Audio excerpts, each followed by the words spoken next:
have such a passion and such a deep, deep fascination. I would say, all the artists in the film, I think it is that isolation that really makes them curious about the rest of the world.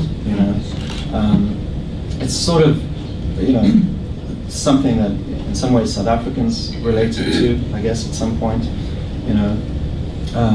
Being on the outside, you sort of, you want to look in, you want to see what else is going on. So yeah, I mean, the artists all have a real range of experience, really, being different ages and everything. So what I was going to say kind of related a little bit to what we were talking about earlier.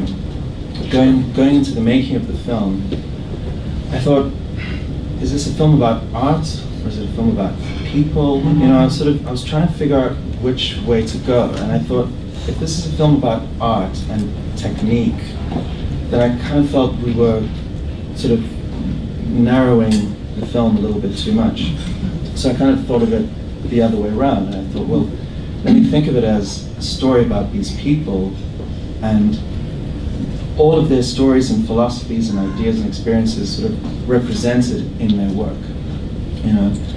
So the technique was sort of almost a sideline thing, the art itself. But the fascinating thing was being there and talking to all of them. And Fermin did all the interviews. He conducted all the interviews, and we had a sort of general, set of questions and ideas and themes that we discussed, but it became more apparent to us that there were common themes that pulled all of them together, that they all started to speak about, regardless of the questions, and one of those was the special period in Cuba, which, if you don't know, was what they called the special period. It was a name that they gave to the sort of late 80s, or I'd say more sort of early to mid 90s, when the Soviet Union collapsed.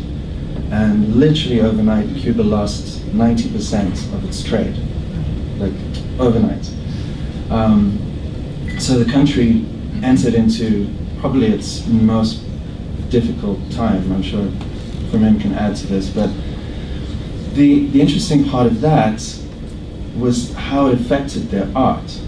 And this is sort of what made their technique interesting, in that they, most of the time, had no supplies.